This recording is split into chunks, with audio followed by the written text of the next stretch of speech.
Alright, good morning folks, welcome back to the Sean Cross channel. T-shirt might suggest it is mental cruelty time.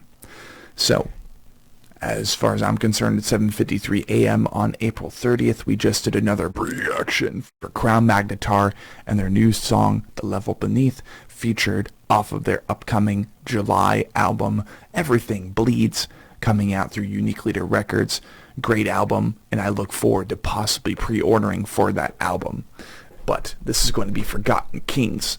They have a new album coming out, Zweilicht, which is actually German for Twilight. For those of you who didn't know, I looked it up.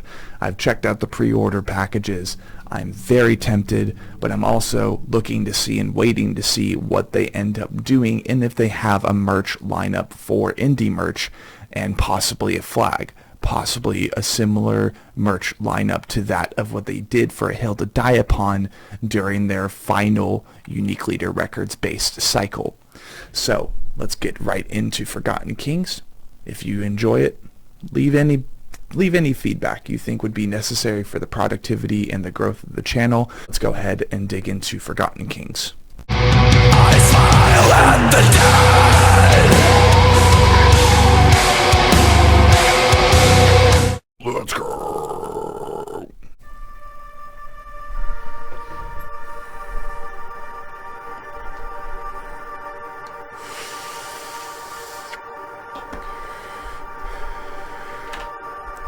Featuring, always, Titty Milk.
Yes.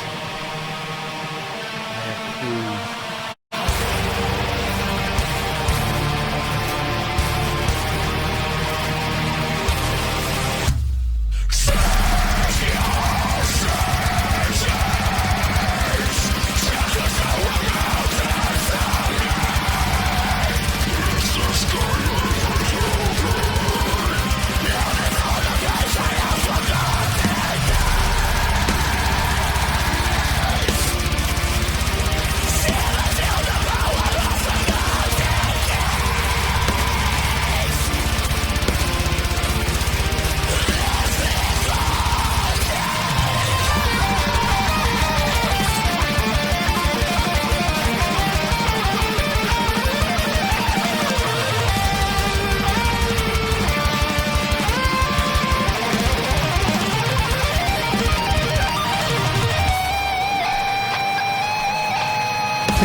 Is there one more?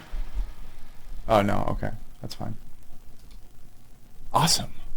Alrighty, so that was Forgotten Kings. Let's go ahead and check out the physical pre-order options for Zweilicht so far. So keep in mind that if you go directly to the pre-order pre-save options for Mental Cruelty, the only US merch store or physical store option that isn't just vinyls and CDs, Century Media, will actually lead you to the indie merch store options. So if you didn't know, they have their own Big Cartel. This is the official Big Cartel store, and therefore this is the source where you get your Zweilicht pre-order merch. They have a new collector's edition box.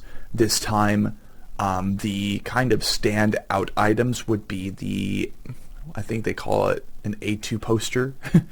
Where is it? Poster. Okay, yeah, it's one A2 poster, which is still pretty big. They got a couple stickers. They got the box. They got a lighter, which I think is pretty interesting. They got a patch for the album cover and just a logo, and it comes with 2 t-shirts and the CD. Personally, I think compared to the previous pre-order collector's edition box, because I own it myself, that's how I have this shirt, I think they could have done a lot more with the pre-order box. I was kind of hoping that they would bring back those OG Slam logos and incorporate them into the merch just for fun. And if it was me in their spot, for example, this hoodie right here, even though this is the main logo for their branding per se, I completely understand that. I would have absolutely I would have slapped the older horizontal Slam logo on there instead. And maybe even have like a couple items that are just oriented around that aesthetic, including what could have been like an album cover hoodie with the old OG Slam logo on the bottom right here or whatever. After all, it is their band, it is their merch distribution, it is something that they paid for, so I'm absolutely not over here being like, oh, I'm not going to buy this merch because they did do it a specific way. But I think it would have been really cool if they brought back some of the older OG assets from their more Slam-oriented eras. But they got quite a couple cool items here, including these two. I like this one a lot, just because it kind of reminds me of Asking Alexandria's Like a House on Fire album cycle, with the circle, the orange graphic, a sigil in the middle, and these just kind of characters doing their thing. They got a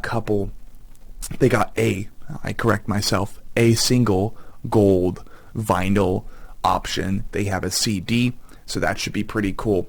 But I am definitely, if they are planning to, I am going to try to wait to see if they end up making a new merch lineup over on the indie merch store, because I know they did that last time, and then they had all the items over here to make up for the time that they weren't making music.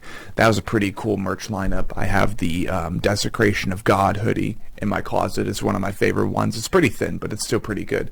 Anyways, this has been, yeah, and you know what, let's go ahead and talk about the album, because I'm trying to get into that process as well.